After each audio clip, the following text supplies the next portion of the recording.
Oh, you can hear the Slam Tilt podcast in the background, listening to it on my laptop. That's what that is. That sounds like Bruce is choking on the ball bag as usual. I'm Mike Dimas, and this is Pinball Shenanigans.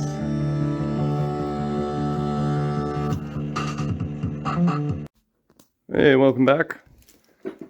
I am in the basement, and as you can see, the center aisle is free of pinball machines, which is nice. Got some good feng shui going on here. That's because my buddy Andrew came by today and helped me get Pinball Magic up the stairs, and it was definitely heavy AF, but we managed to pull that off. So I came back down few hours later to get Magic out of the middle aisle and into the lineup. So there it is. It looks really good in the spot. The LEDs just are really beautiful on this art package. You can see it's not quite as pitched up high as Nugent. I could afford to crank up the back legs a little bit more. So I played a couple test games, and I did notice that the ball is getting stuck right on the top of that switch still. So I'm going to adjust that switch. And then, all of a sudden, this happened. I should be able to repeat the issue. Start a game. All right. Right flipper. Okay, watch this. As soon as I hit the left flipper. Whoa. Didn't do it that time. Oh, there it goes. The CPU crashes. So I'm gonna have to muck around with that and find out. I feel like it is probably a bad diode on the left flipper coil. But having said that, let's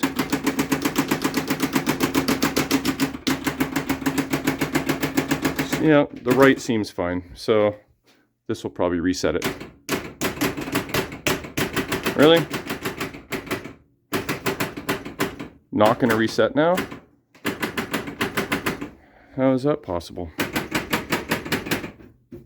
Oh, there we go. Okay. So, yeah, I think I'm going to have to inspect that coil. I think the left one is one I pulled out of my stash, and yeah, maybe one of the diodes is just not connected very well or is bad. But didn't I use like new diodes on the one coil? I forget. I'll have to pull the hood. I just put on a new piece of glass, by the way.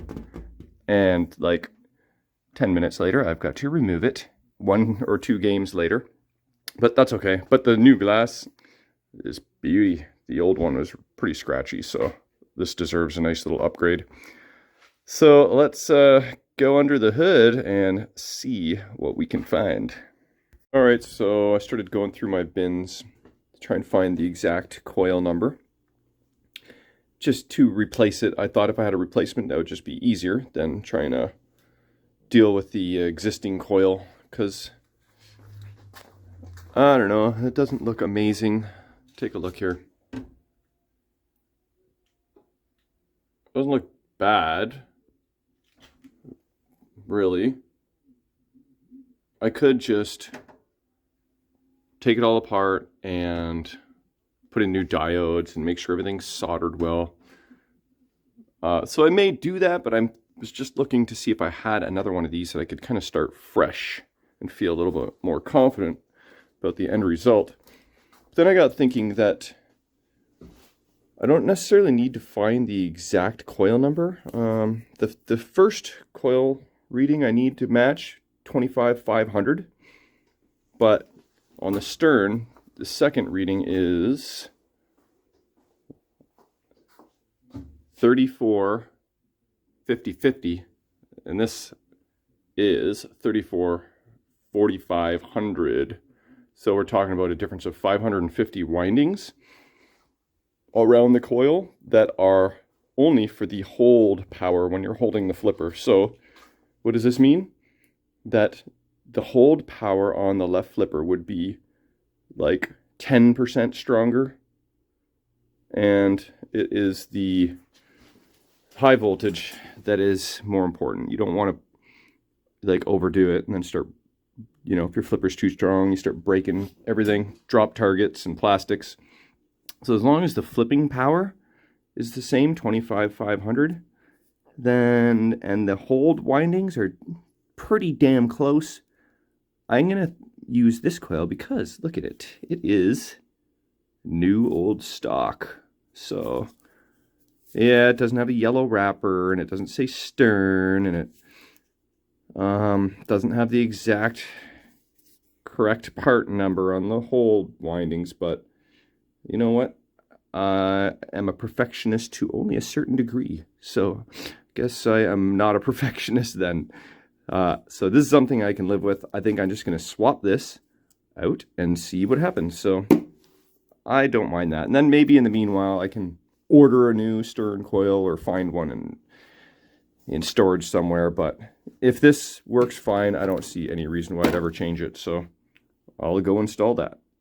All right, so I got the new coil installed, and this guy's just hanging here, and I will just do one wire at a time. What I'm going to do, though, since it is probably a, I don't know, 30-year-old coil. What did I do with my Dremel? Did I already bring it over there? Where did you go? Oh, here it is. So I like to freshen up the lugs. I like so.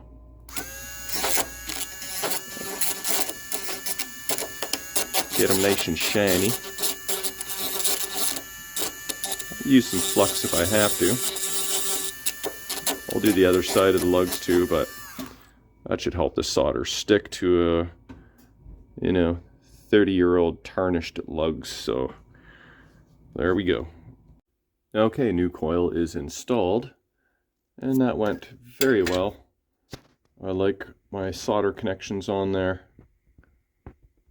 I'm happy with that. So let's flip the flipper and see if it crashes the CPU. Since I had the hood up, I went ahead and bent this wire down a bit, and it appears as though the ball's not getting stuck there anymore. Also, did I jack up the back a little bit more? I did it a couple times. I don't know if I did it a third time, but no, I don't think I did. So that seems to be fine. I'll just have to make sure it registers fine, but I think that problem is now solved. So, on to the flipper. Alright, let's do this. Still getting my cute little chirp every time I turn on the machine. Little magic chirp. Very cute sounds. Oh, craft dinner's ready. I will be back. Okay, sorry, I just had to eat some late night craft dinner. Oh, my shoulders just started getting sore. Oh my god. Ugh.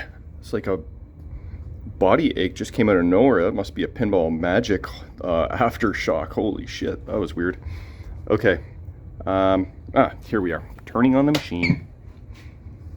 And seeing if we can get this CPU to crash. Hopefully not, though. Okay. Ready? We'll look at the displays. Please don't crash.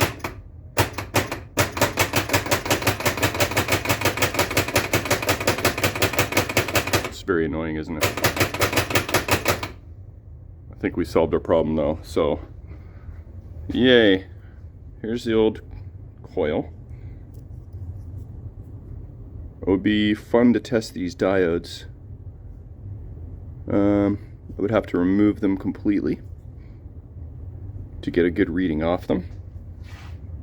But I'm more inclined to think that it was just kind of bad connection because it wasn't every flip. If the diode was bad for sure, then you think it would be every flip that would cause the CPU to crash, right? Anyway, I am going to proceed to do some more playtest games and see if there's any other kinks to work out. Alright, so 10 flips into playtest game number 1. and the CPU crashed. I did like some sort of slap save, so it was both flippers. So I'm not sure, maybe the right one's been the issue all along, but now I have a new problem developed.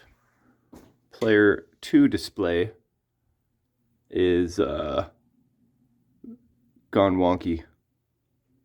So hopefully all this crashing of my new Altec CPU isn't causing some damage to it, because I feel like it's probably getting a surge of voltage. Or maybe it's the opposite. Maybe it's like supposed to be 5 volts, but it's dropping. And interesting. So the adventure, I thought it might have been over, but it is just beginning. So I'm going to mess around for a while and see what I can figure out. Well, for starters, I swapped player 2 and 3 displays, and the problem followed the display. So for whatever reason, that display has crashed. So that's probably the little decoder chip on there, because only this digit is showing up. So that's my guess.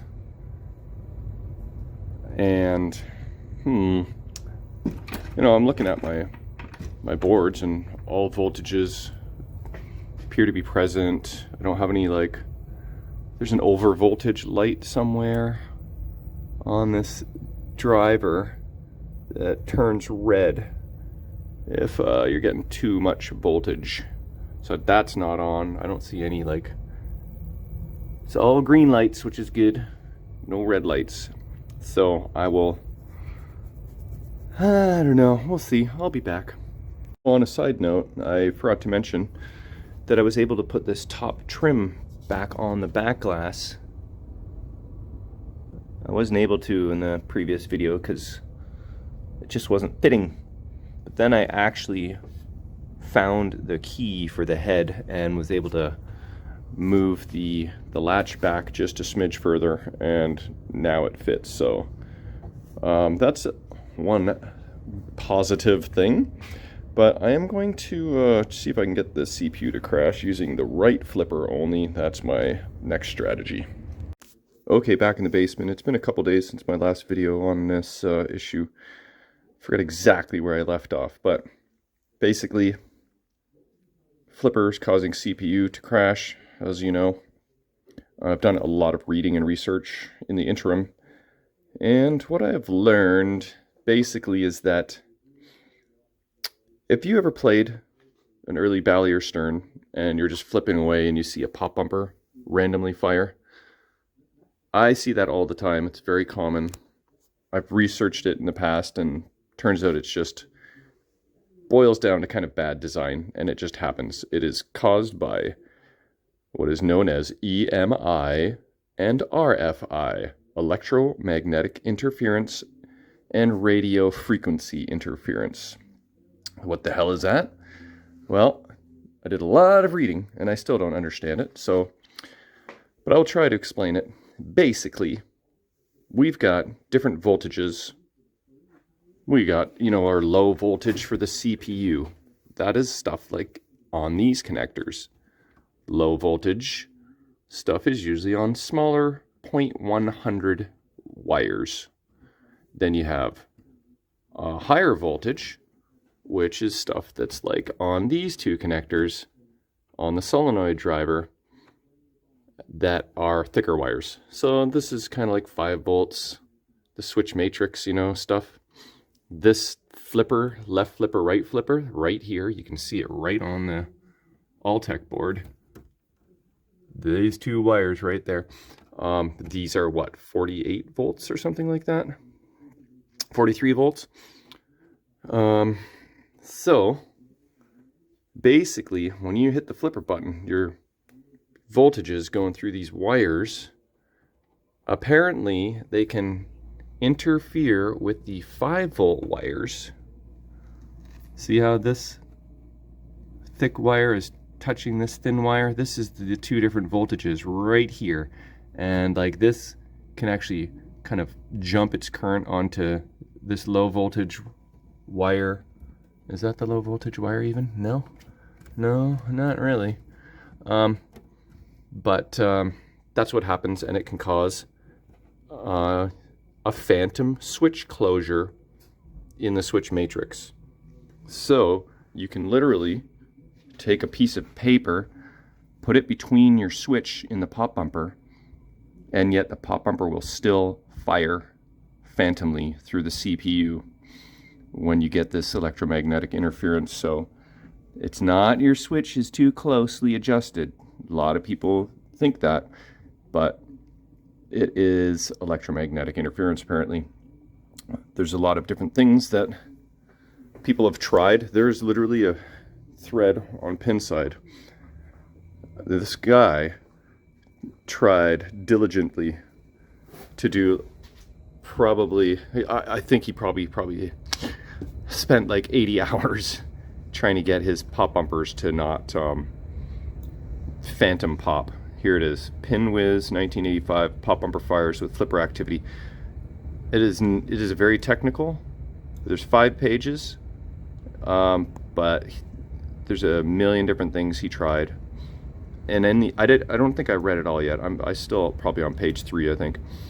I don't know if in the end he solved it 100%. It doesn't say solved. Oh, I should sign in. I don't know my password though. Do you know my password? Is that gonna work? Hey, look at that shenanigander. So in that thread there was suggested to do all kinds of things to try and help. Oh, so I didn't really bridge this over. So what I am thinking has happened, or is happening, it's just a theory, that has happened to other people, at least one other person, is when I hit the flipper button, the high voltage jumping onto the switch matrix, causing the slam tilt to phantom close, thereby resetting my machine. That's my current theory. So I don't know if that's true or not.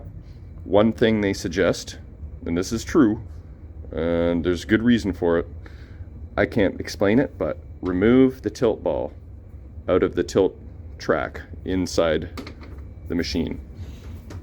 If you want to read that thread, you'll find out why. Because right now you're probably like, what the F? How is that going to make any difference? It does, apparently. And it sounds like there's good reason for it too. I just forget what it is. So I haven't tried anything after doing that, but apparently this was even in, I don't know, the old Bally courses or something, I forget. Another thing you can do is add a capacitor to these cabinet switches. I think adding capacitors to the end of stroke switches,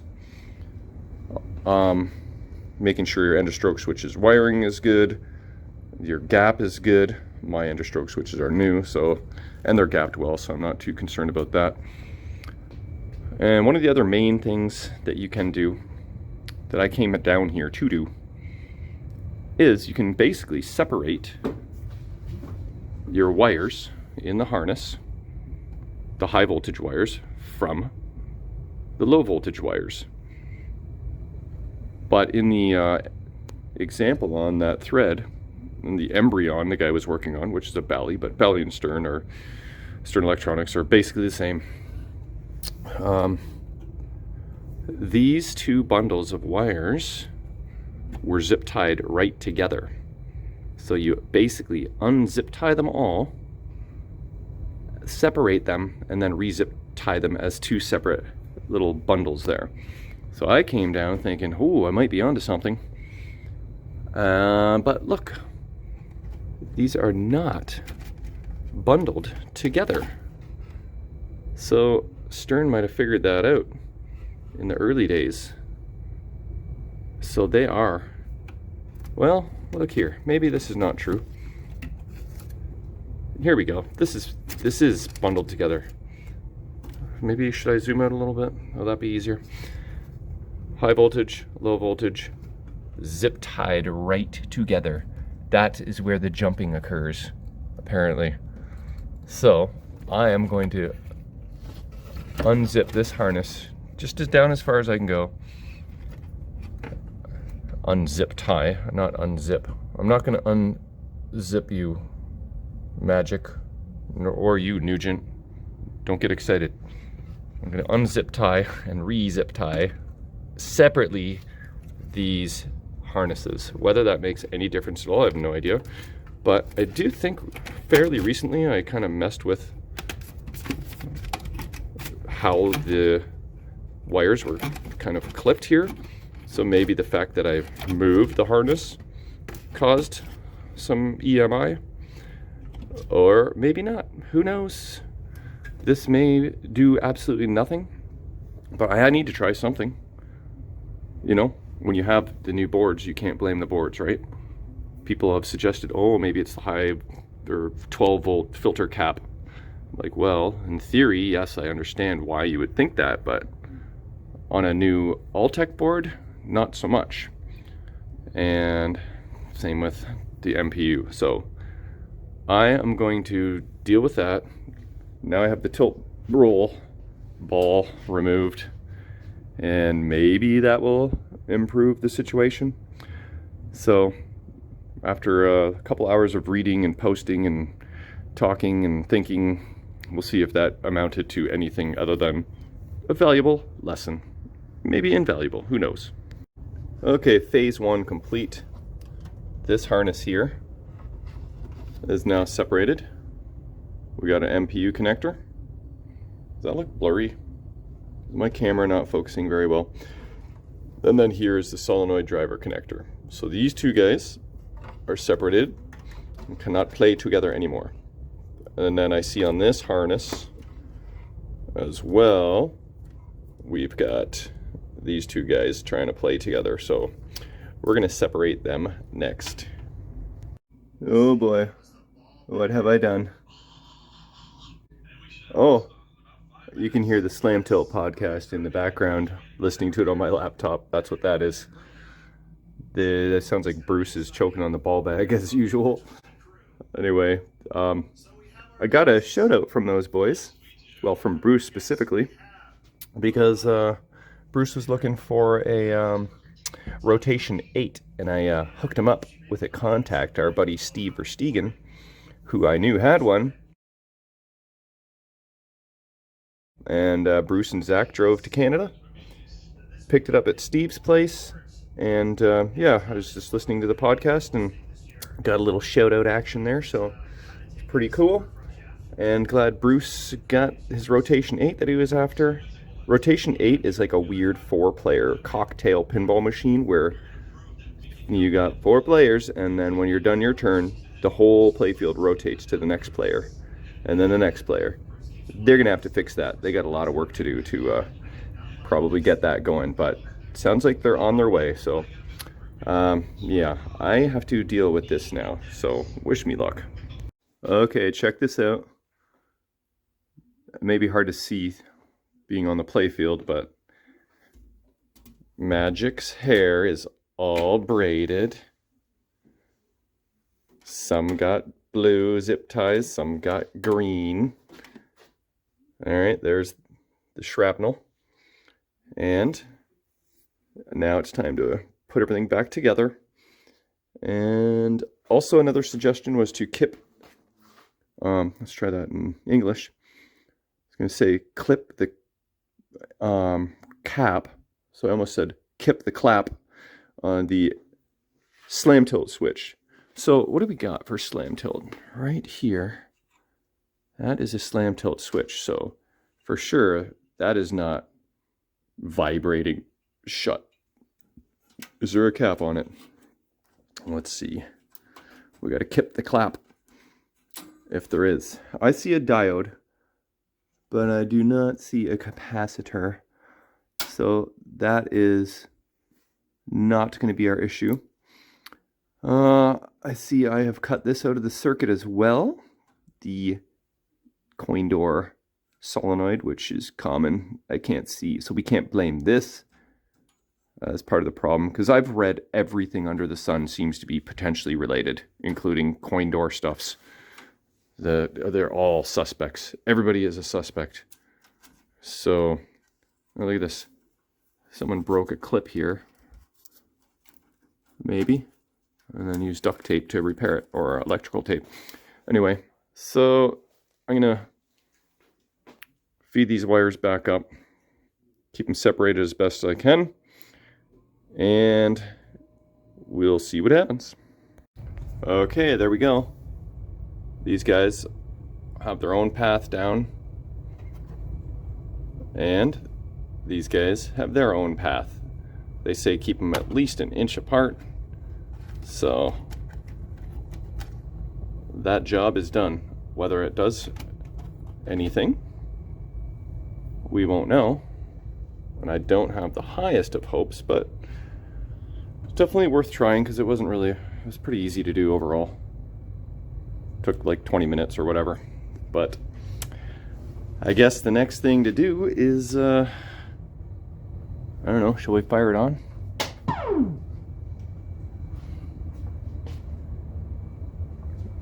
Somehow, my display crashed in the, as you saw. Why? I don't know. What happened to it? It's slightly annoying, but alright. Let's give this a shot here. I'm not very hopeful, but you can see, I don't know if you can, I can see when I flip, the Backbox GI dims a little bit. Probably the whole playfield GI, really. There it is, it crashed. Okay, so that theory is probably a good one, but didn't work in this case. The real test would be if I were to separate the wires all the way down under the playfield, because they're bundled up together under the playfield. So we know for certain that left flipper causes CPU to crash. What we don't know for sure is if the right flipper does the same. So I always concluded that it was the left flipper's fault. I wonder if the right flipper also causes, wait a minute, why do we have Q15 on? What solenoid is that?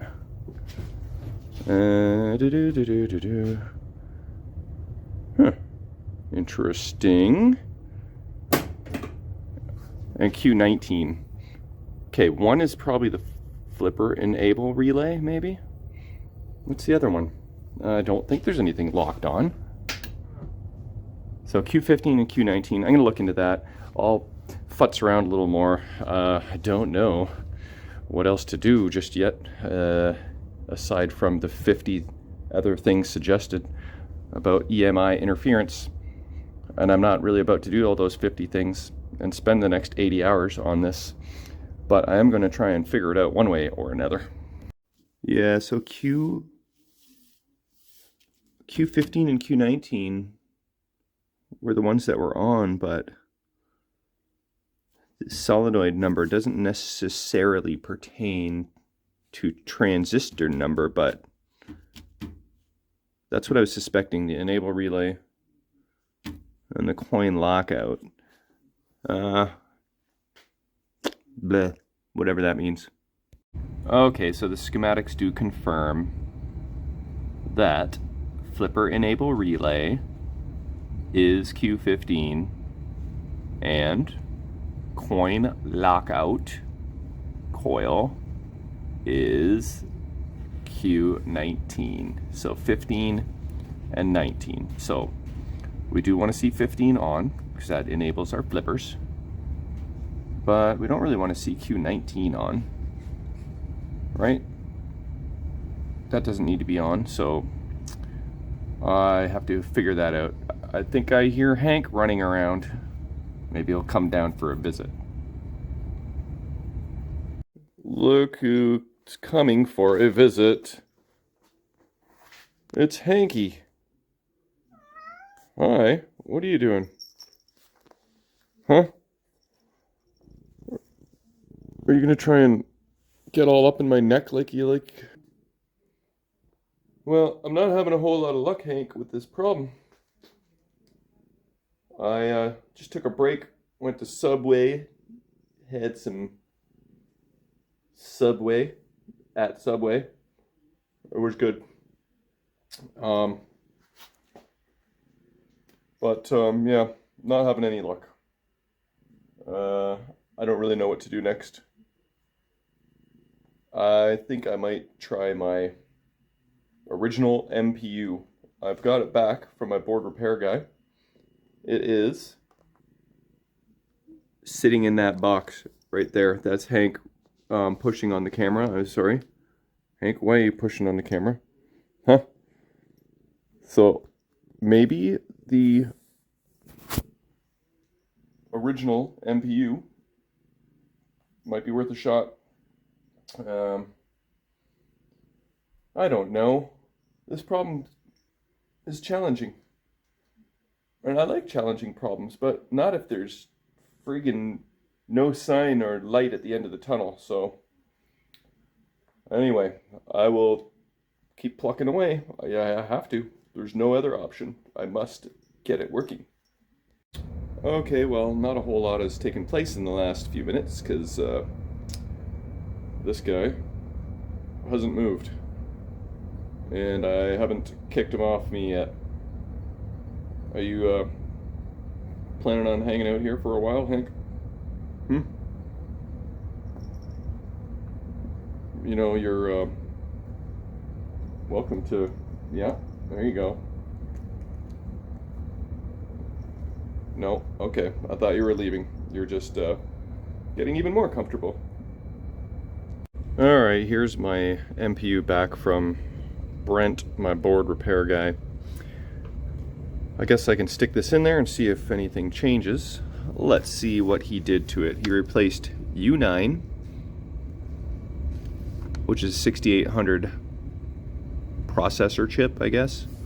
U11, 6821 chip, and U16, which is a 9602, and the lithium battery upgrade. So U9, 11, and 16. There's U9. I think that's a PIA chip. U11. There we go. It's the 6821. And U16. Where is U16? U12, U11, U8, U7, U6, U2. I'm not seeing U16, but there's the battery.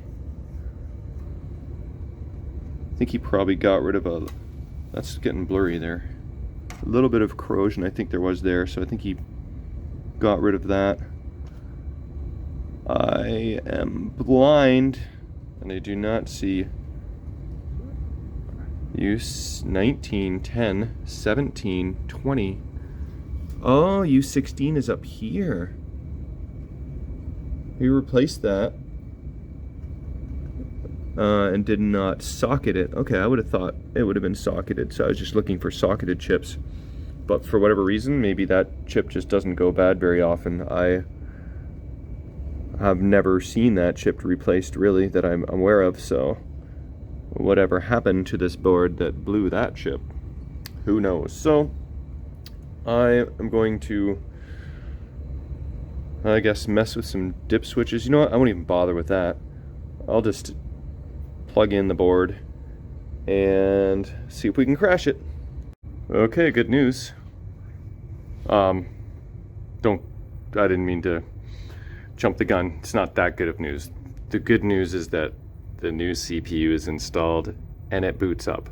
It's not that good of news that my problem is solved, because I haven't tested that yet. So there is the CPU, and there is a tracked mode.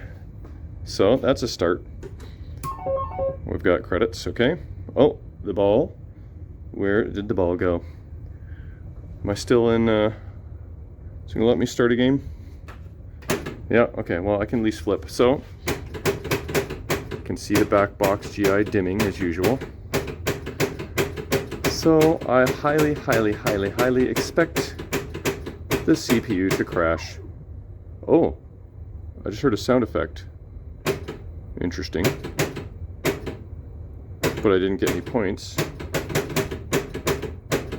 That's weird. Okay, well, I won't bore you with me flipping just non-stop, but I'll keep flipping away and I'll report back. Okay, more good news. During that playtest game, none of my solenoids are working. My pop bumpers are dead. My drop targets didn't reset. My slingshots did not fire. And then when I drained, my ball didn't kick over into the shooter lane. So there you have it, folks. We're going backwards. Okay, you're gonna love this one. Well, I checked all the fuses and all the connectors. Still do not have solenoids. Look at this. My 43 volt solenoid light is on. So in theory I should have solenoid voltage. I do not have solenoids. I hit the start button. Okay, I can start a game. Okay, check out this. I'm gonna hit the left slingshot switch. Watch. It gives me 10 points and then 1,000 points. Goes dink donk. Okay, I'm gonna hit it again. Now then it gave me another 10 points and another 1,000 points. So now I have 2,020. Now I'm gonna hit it one more time. Get my dink donk. Now I have 3,030 points. It gave me a little doodly doodly. And now the game is started over again. It was reset. I don't know if it reset. It didn't look like a crash in a reset. Just went back to a track mode. So that's fun. This just gets weirder and weirder. I mean, okay, I'm gonna hit a stand-up target. So it gives me 1,000. And then 2 more 1,000. It goes 1,000, doo-doot. Does the same kind of sequence. Doot, doo-doot. Okay, ready? Listen. Boot, doo-doot. And then we're gonna do it again. And that'll be the end of the game. So 3 switches ends your game. Well, 3 of the same ones. When I'm playing my test game, that didn't happen. So it makes me wonder if like the ROM is incorrect, or I don't know. That definitely seems like CPU disaster. I don't know what's going on here, but I think I'll put back in the Altec and see if I can climb back out of the hole.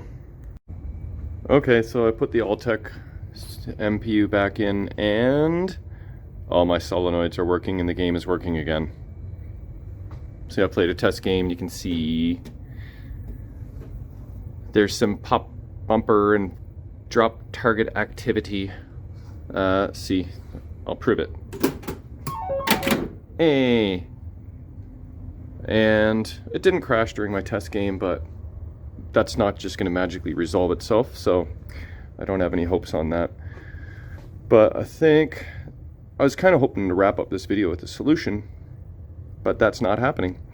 And it never drains in Southern California. InDisc 2023 has begun today, and they finally just started live streaming the Target Match Play event, which is the first event on the Thursday, which is today.